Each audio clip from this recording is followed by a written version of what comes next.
Alright guys, so here we are in Photoshop, and if you launch your application, this is what you'll see. Not these specific things, because these are my projects and things that I've been editing on Photoshop.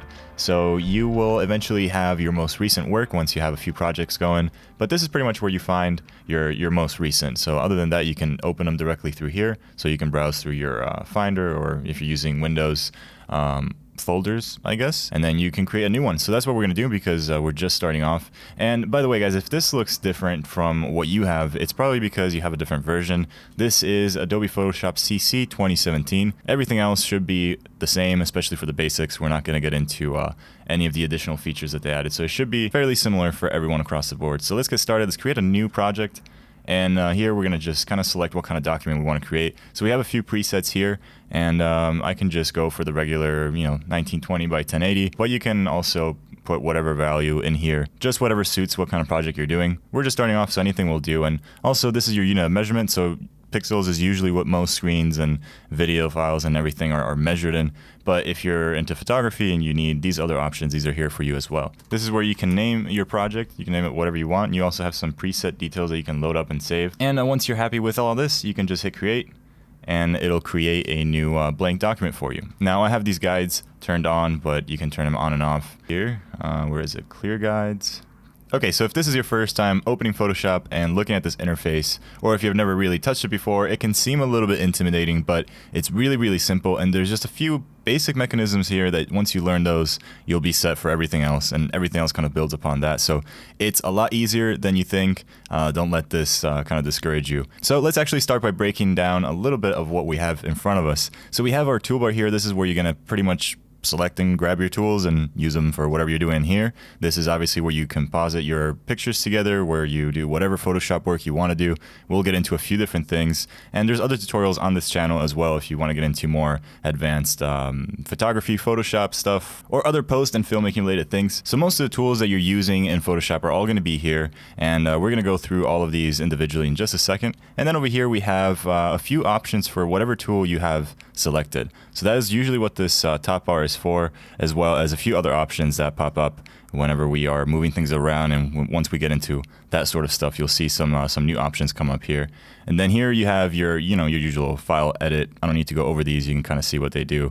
There's a few things that we'll go over later on, such as throwing in these adjustments. You have a lot of adjustments here that you can do, and some filters. So there's a few filters that you can apply to things, and we're gonna get into all of this in just a second.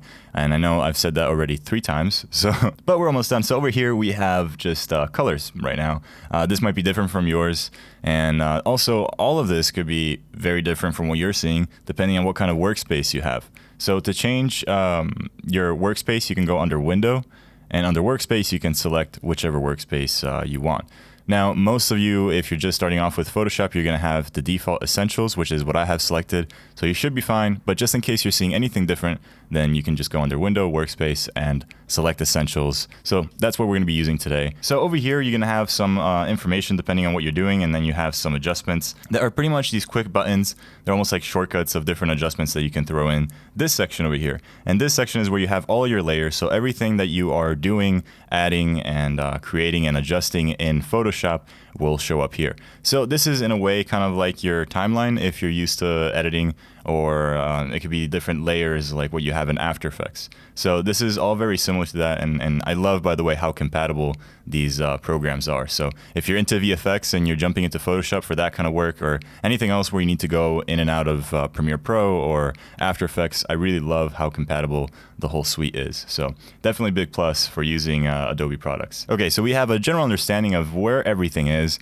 and it's going to get a lot easier once we get into things, and once we start using tools, then you really start seeing how this workspace comes into play. And obviously in the middle here, you have your canvas. I can just zoom in and out. I'm using my trackpad. I'm just pinching my fingers in and out. This should be the same on most laptops. If not, you can scroll your wheel, or you can select the zoom magnifying tool over here, and you can zoom in and out. Let's jump right into all these tools. And by the way, this is our work area essentially. This is our canvas. This is where we are going to see everything that we're going to be doing. And if you're not happy with this size, you can always go under Image. I was going to say Edit, but it's Image, Canvas Size, and in here you can select pixels, since that's what we're using as unit of measurement. You can see that this is the numbers that we put in earlier, but we can change these at any time, and we can change the size of our canvas. Another way to do it is by cropping it in. So you can use the crop tool here. And I know we're not gonna go in order here, but it's okay. We live on the edge. And here you can freely move this around and change the size of your canvas, and you can crop in and out, or you can even select a certain ratio. Maybe you want to do a 1:1 square picture for Instagram. Well, then you have this kind of preset where you can crop in wherever you want, and then you can just clear this out, and you can move this freely around again. So if you want to apply these changes to this crop, you can select this checkbox icon over here, and that will apply this crop. Or if not, you can just kind of have this undo button here, and if I click that, it'll bring me back to what I had. So you can see how this side of Photoshop is going to change a lot depending on what tool you're using. So all right, before we can dive deeper into this toolbar, we should probably import something so that we can play around and you can really see the full effect of these guys over here. So there's a few ways of importing things into Photoshop. So my way of doing it, just because it's quick and easy, is just going under Finder, opening up whatever folder you're looking for, and then just dragging and dropping whatever element you want to import. So we've imported this lamp, and this is just a previous picture that I cut out in Photoshop and that I already saved. And this is for the website I just launched. I just made a few web elements in Photoshop like this one.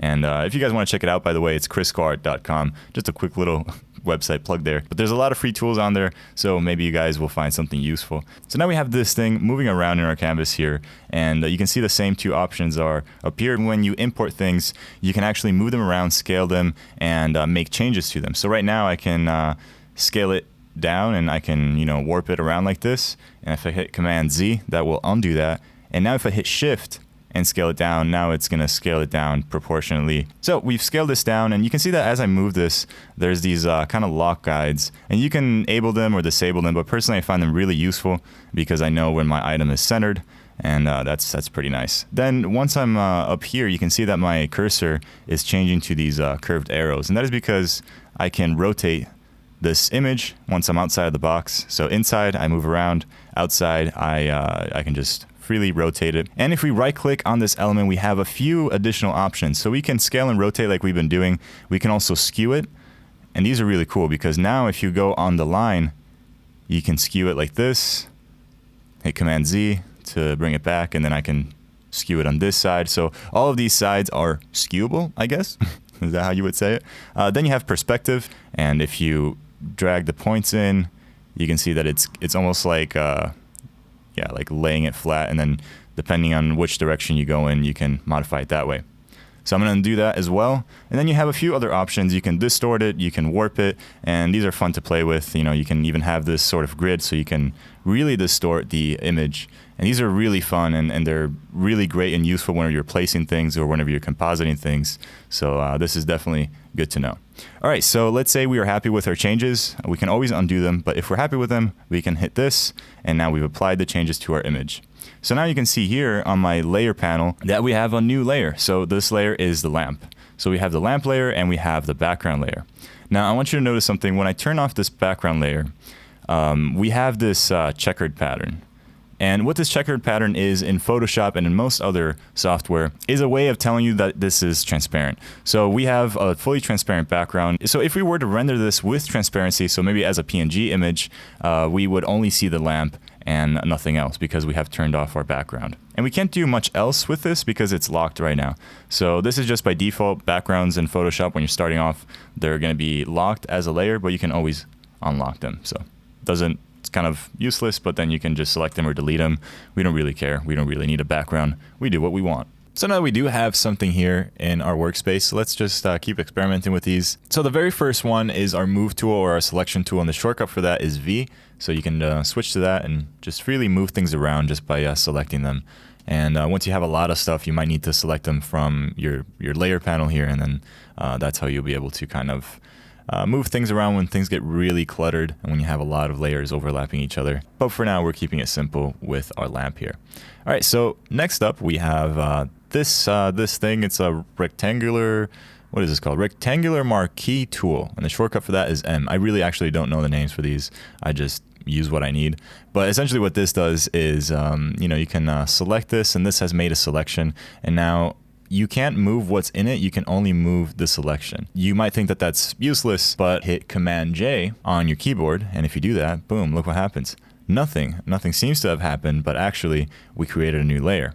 And now if I turn off this bottom layer, which is our lamp, we're only going to see our newly created layer. And what this is just a section that we copied from our lamp image here. So when we made that selection, we pretty much told it, I want to make a copy of just what's in here. So that's what this selection tool is, and you can do a lot of other things with it. One thing that we'll get into with selections that's really useful is layer masks, and in a way it's almost like an alpha matte that you would have in After Effects or anything like that. I don't know if these references are helping you, or if you don't use After Effects and I'm not making any sense, but we'll get into that. We'll jump in that in just a second. But let's move along to the next tool for now, and this is the Lasso tool. And one thing that I want to point out as we're going down this list for the rest of these is that you can actually click and stay clicked on them, or yeah, hold your click, and then from there it'll open up like a sub menu here, and you can swap this tool for something else, like this artboard tool, which I've never used, but you can do that for all of these. So you can see how you have an elliptical selection tool here, and a few other options for that, and they're all kind of in the same category. So you have your lasso tool, which is what we're going to look at now, but you also have a polygonal lasso tool and a magnetic lasso tool. So we're going to see the difference in these right now. Let's just zoom into our image here, and this is still going to make a selection. So the way I do it is I'm going to click and drag, and you can see that I can freely just draw whatever selection I want. And once I let go, we've made that selection. So everything that we saw with this rectangular guy here applies to this type of selection. So we can make a copy of just this, of whatever is in this area, or we can do a few other things. Now, one of these other things that we can do is once we get into brushes, which I guess we might as well get into that now because I've been postponing way too many things. So if we were to select the brush, we can click on the brush right here, and don't worry, I haven't forgotten about these, we'll get back to them. We can select the brush here, or you can hit B on your keyboard and that'll bring up the brush. Although right now we're seeing this icon and it's telling us that we can't do anything. But that's not how this works. We tell Photoshop what we want to do. So what we're going to do is we're going to click on this, and it's going to say again, oh, blah, blah, blah, whatever this says, and you're just going to click OK, because you don't need to worry about that for now. Just know that if you want something, you get it done. Okay, so I'm going to turn this guy off for now. So we have the selection made on our lamp layer, and we have our brush tool selected. So if I draw out here, nothing's going to happen. And that is because when you have a selection made, and when you have a brush, you can only draw in within that selection. Now I can invert that selection. So if I hit Command Z real quick, I can hit Shift Command I, and that's Shift Control I if you're on a Windows, and that will invert your selection. So now if I can draw out here, I can do it, but it's excluding the selection. So I can just go over it and it's not going to affect this area. So that's really cool for a lot of different reasons. You can do a lot of different tricks with just that. But another thing that we can do with selections in general is something that I already mentioned, which is adding a layer mask. Now, the way you do this with any layer selected is you go down here where these icons are, and we're going to go in depth into all of these. But for now, we're just going to click on this one. And this is what creates a layer mask for whatever layer you have selected. So if I click on that, it's going to do this to us. Now, why did it cut a hole in our lamp? Well, that is because whenever we have a selection, it's going to apply it to that layer mask. So it's going to pretty much cut a hole based on what you have selected.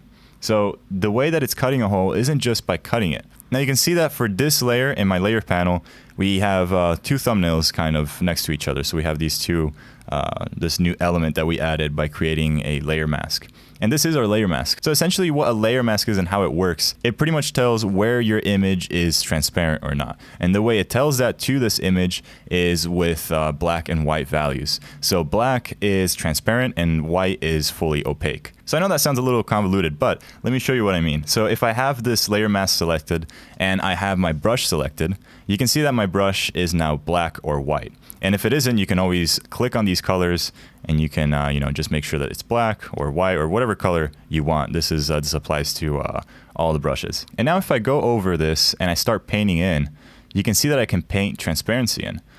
But I'm not erasing anything. I'm just painting the layer mask black. So that's really cool. I use layer masks all the time because it's very non-destructive. And what I mean by that is like, I don't want to just permanently delete things and then not be able to go back to that step. Instead, if I'm compositing things in, and let's say I just went too far here, I can invert the colors by hitting X, by the way, another shortcut. If you hit X on your keyboard, that'll invert these two colors here. So you have like a primary and a secondary color that you can toggle back and forth, kind of like your primary gun or secondary gun in a game. And you always have them here. You can toggle between the two of them with X. So that's good time saver. But okay, so now that we're on white, if I go back and I start painting things over my image, or my layer mask, I should say, now you can see that we're introducing the lamp back in. So white adds and black deletes. Keep that in mind. And of course, you can always invert these colors.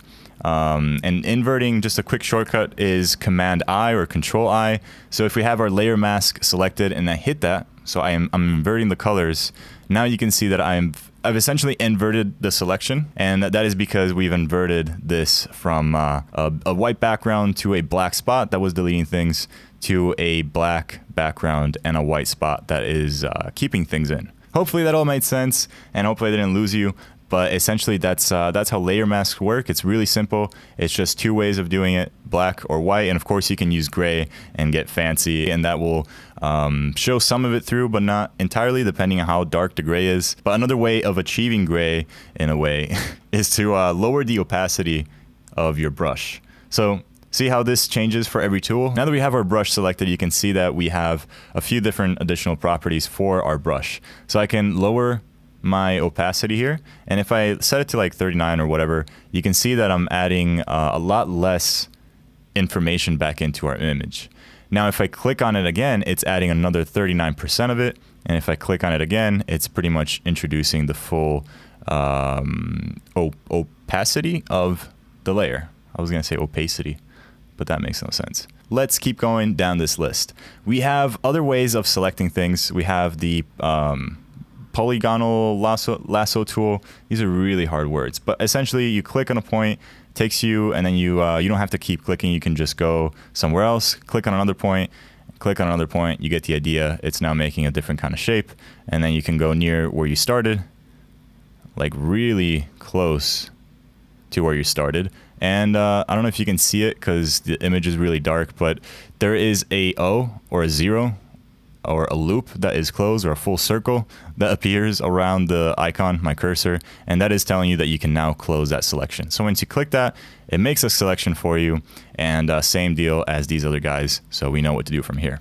All right, let's take a look at magnetic lasso tool. Now this will stick on things based on contrast, essentially. That's how this tool works. So it's an easy way to quickly, let's say, going in here and I want to just select this part.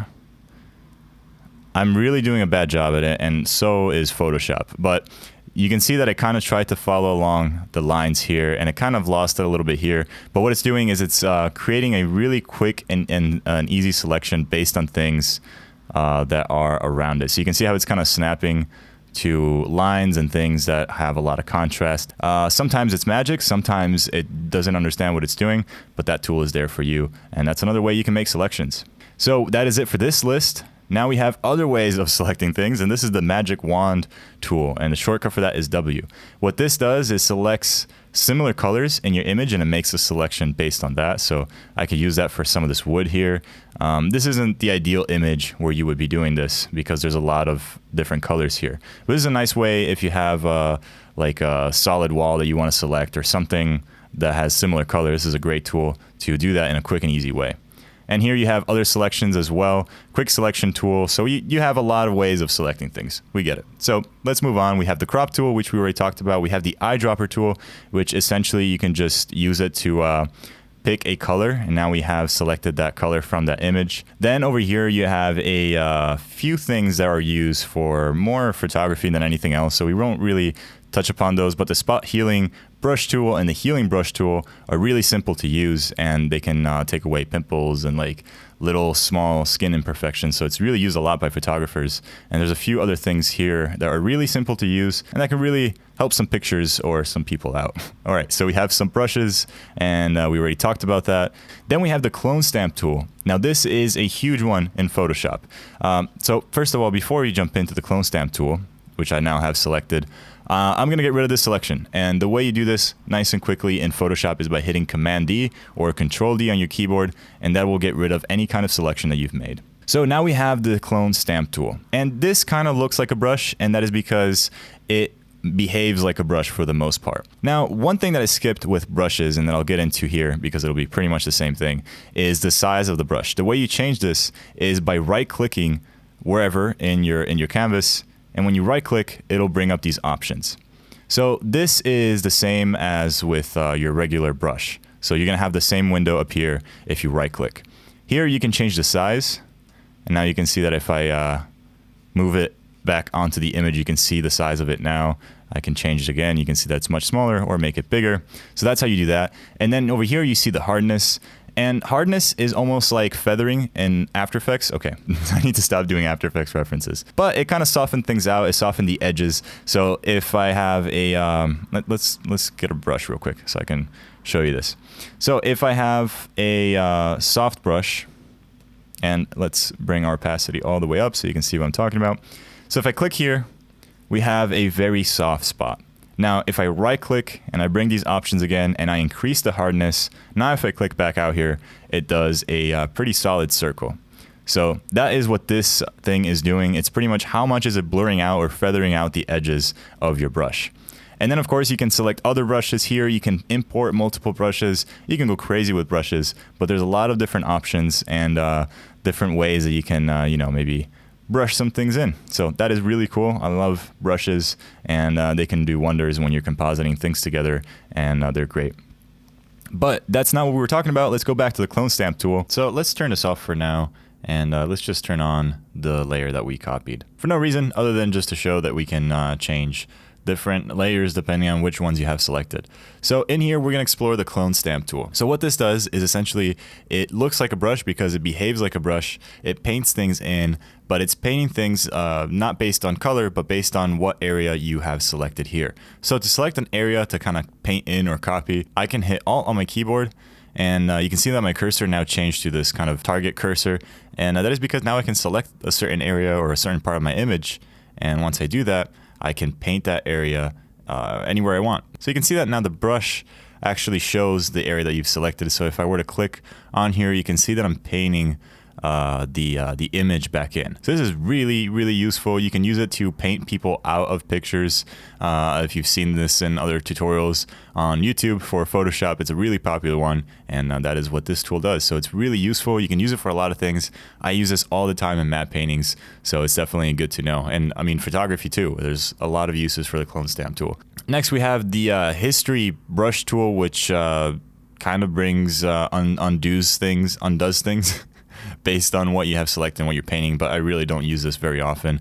Then you have the eraser tool, which erases things, and this behaves just like a brush. So you can again right click and you can change the size and the hardness, and you can just erase whatever you want in your image. I don't usually do this too often just because I use layer masks whenever I want to delete or change things that way, because it's like I said before, it's non-destructive, versus this way you need to undo things rather than being able to just paint things back in. So that's why I rarely use the erase tool, but it's quick and easy. It's there if you need it.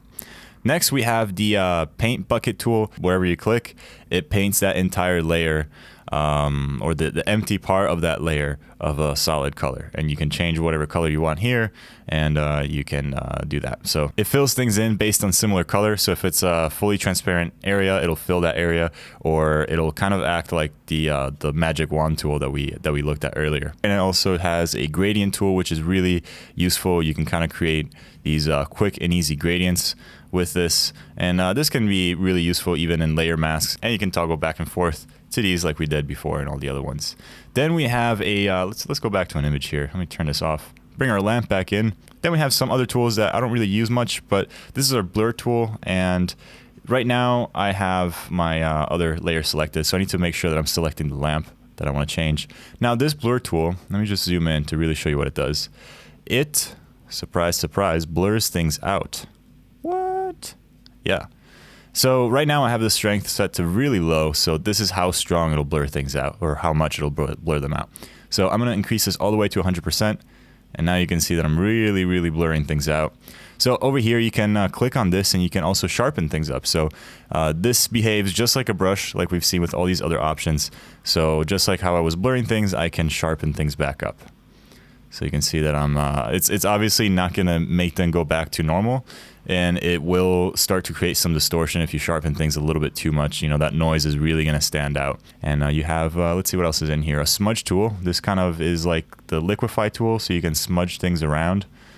Could come in handy. These are nice and easy and quick to use, if anything, so I like that they're here.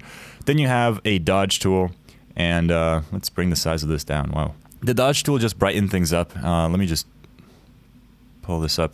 So you can see that it's just brightening whatever area I want. So you can do some cool light effects with this. And if you're compositing things together, this could be definitely a cool way to add a little bit of integration into your scene. So if I were to drop this desk on a table and there's a window that's emitting light from this way, then I can, it's a nice little detail that you can add with this tool over here. Same thing, you can burn things. You can darken things. It's called the burn tool. So you can create some shadows, you can darken parts of an image, you can do whatever you want. And if I'm going over the same area while I'm still clicking it, that's just something that is true with all brushes. It's gonna pretty much keep the same intensity. But now if I let go and I click again, it'll make that same area darker. So definitely keep that in mind when you're using these tools. The more that you click, the more you will affect that area. So right now, especially, we have our exposure set to 50%. So we can even go 100%. And again, this is kind of like the strength of how much it's darkening things. But you can see that if I go over that same spot, it'll darken things a lot more. So the more you pass over certain spots after letting go of your click, the more it'll, it'll show up with whatever you're doing. If you're darkening things, or if you're using a brush with like a lower opacity, same kind of deal. So like, you can see that if I go over again, now I'm adding another layer of opacity and so on. So that's kind of an overview on these tools. Then you have the pen tool, which is another selection tool. And this is similar to After Effects. And no, this is not just a reference. This is literally like they have the pen tool in After Effects. And I've used it a lot. I actually used After Effects before jumping into Photoshop. So for selections, I'll use this a lot of times. So you can click, then click again, and you can also hold and click, so you can make some curves out of these lines, or you can make just some straight lines just by clicking. So you can click and drag again. You have these knobs that you can move around, and you can make some interesting shapes, and you can cut around certain things that would be otherwise difficult with these more freehand tools. So you can go back to the initial point, and you'll see that same circle appear. And once you click on that, it hasn't made a selection yet. It's closed its sort of path of this pen tool. To make a selection, you have to go up here where it says make selection, and once you click on that, it'll tell you how much you want to feather the selection that you're going to make. And feathering, again, it's like blurring out the edges. So I've put it for 0.6 pixels. It's barely noticeable, but it still blends things in a little bit, so it works for most selections that I make. But if you want things to be really blurry, you can go up to 2 pixels, 3 pixels, and up from there and really experiment, see what that does. So 0.6, we'll hit OK, and now we have a selection. So this acts like any other selection tool that we've looked at before. So from this point on, it should be all the same. I'm going to delete that selection by hitting Command D or Control D, and that gets rid of that. Next, we have the title tool. Now, once I click on here, you can see that it creates its own layer, and this will be our title layer. So I can say hello, and I can select my move tool, and I can move this hello around, and we can see that it's its own layer. So I can select this lamp. So we can move this lamp around that we've kind of damaged, and we can move the title around. We can also place the text below the lamp. And now we can see that the hello goes underneath the lamp. The way that this works is because this is a... Oh, my bad. My computer's about to die. Hold on.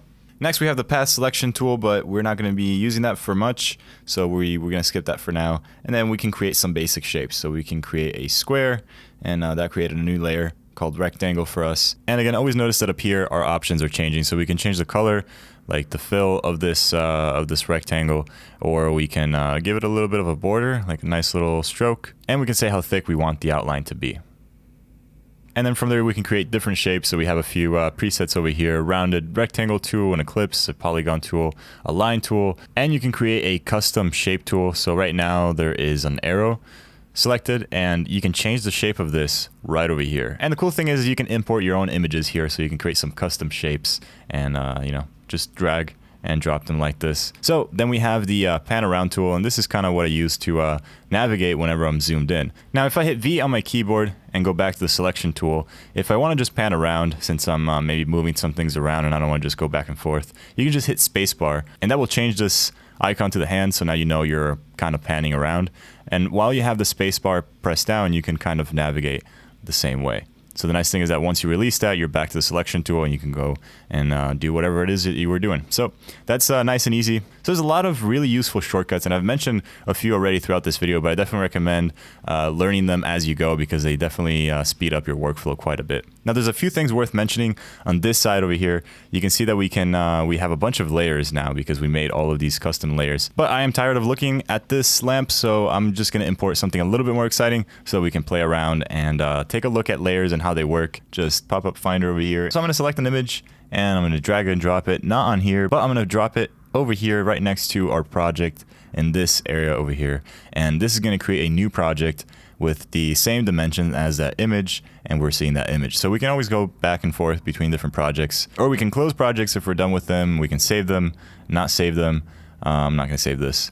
But yeah, if your Photoshop or if your computer is starting to run a little bit slow and you have too many projects open, you might want to close a few down. And the same goes with any apps or anything like that. So we have our image imported here, and this will help us kind of see what these adjustments are going to do a little bit more clearly than just a lamp. This is my friend, by the way, Maria Garcia. She's a really talented model, so you should check out her Instagram. It's really, really good. So let's start throwing in some adjustments and see what we can do. So I'm going to start with some of these on the bottom here. So we know what this icon does. This is the layer mask. So just a little reminder, we won't be needing that for now. Instead, we're going to go right next to that, and we're going to click on this half white, half black circle. And over here we have a bunch of different options, and these are things that you can add. You can add solid colors, gradients, and you can add a few different adjustments and effects as well. So let's start with a solid color. So we click on that, it fills the entire canvas of a certain color. You can pick whatever color you want, and you can click OK. Right now I just randomly picked a color, but let's say we wanted to give our image a nice vintage tinge. Well, with a solid color like this, if I were to set this to overlay, and by the way, I didn't mention this, but in your layer panel here, with all of these layers, you have blending modes. Go away. You have blending modes, and this is a way to blend the layers with each other. So right now it's on normal, but if I go on screen, you can see that it's kind of blending itself with the image below it. And I'm not sure how to really describe each and every one of these, but you can kind of see what they do. And the main ones that I use are overlay, screen, or add. That definitely makes the whole thing a little bit brighter. So they just blend together in different ways depending on which blending option you pick. So I'm gonna go with overlay for now. And right now it's obviously way too much. It's completely destroying the image. But if I go on the opacity for the layer, so again, we have the blending options and we have the opacity for each layer that we can select. So if I select the color, I can lower the opacity of it, and we can make that change much less drastic. So if we go to maybe I don't know, 12, 10, yeah. And if we switch back and forth, it's not a huge difference, but you can see that we're blending in the colors a lot more together, and we're giving it just more of a unique and uniform feel. So, I mean, this is getting kind of specific, and you can definitely play around with this in many other ways. So let's move on the list. You can create gradients, and that's really good. And maybe if you have a landscape, you can create some nice gradient effects for the sky and things like that. But I'm just going to move through these really quickly because it's just fun to experiment with on your own. So brightness and contrast, these are adjustments, and they get created as their own sort of layer. And this will affect anything that is below it. So right now, if I increase the brightness over here, you can see that it's affecting everything. If I increase the contrast, or if I decrease it, you can see what's happening there. So pretty straightforward. And again, I want you to notice that with all of these layers that we're adding, you have a layer mask. So if we were to, let's say, go back to the effect, if we were to brighten this up a lot, but we don't want to see maybe the stuff in the closet here, I can select the layer mask of that adjustment layer. And then with my brush selected with black, you can see that I can darken that up because I'm actually subtracting this area from this adjustment by using the layer mask. So that's where layer masks come in really, really handy, and I really love using them. So There we go. We can just do that little quick adjustment. This looks pretty bad, so we're going to just select it and delete it. And we're going to add something else. So levels and curves and exposure, these are all just different types of adjustments that do different things. With levels, you have more control over your shadows and your mids, and you can kind of control it that way. Curves, let's just add these in real quick. Curves, with RGB selected, you can do something similar, so you can control the midtones and the shadows in terms of luminance. But then you can also go, let me just make this a little bit bigger. Then you can also go in the individual adjustments of each color. So the red has its own curve, and you can play around with the red curve like so. You can go on the green. You can maybe take out a little bit of green and make it more violetish or purplish. I don't know. You can have fun with this, but that's essentially curves. You can make some color adjustments really quickly in a nice visual way. I really like curves, and I use this all the time. So moving on, we have exposure. That changes your exposure. That changes the exposure of your scene. So pretty self-explanatory. Then we have vibrance, hue, and saturation. We just have a lot of options that you can go through. You can click them. You're adding them the same way. You can increase the saturation, decrease the saturation. Something cool about this adjustment is that you can go under the individual colors, just like in curves, and you can control the hue of just the reds or the saturation of just the reds. So definitely really cool. There's a lot there to explore. Definitely go through the rest of this list. Everything else works pretty much the same way. You can add them and just experiment with the sliders. So very, very simple stuff there. Now I'm going to bring in just another random image. These are all images from Instagram, by the way. So if you want to follow me on Instagram, definitely do so at Kriscoart. I try to post there as much as I can, and I'm posting stories daily. So if you want to see what I'm up to, definitely do that. And I'll be in Italy for this time around, depending on when you're watching this video. And I'm just going to make some room here.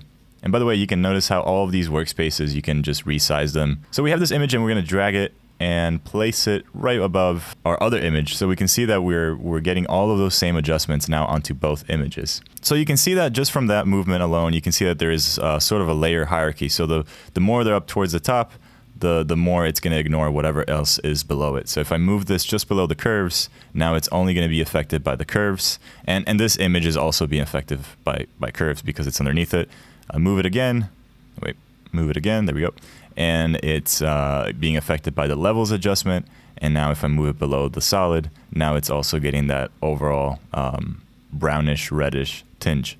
So that's kind of the hierarchy of layers in the layer panel and how they work. Definitely keep that in mind. And it can get tricky when you have a lot of layers. But let's say you want to apply these effects only to this image.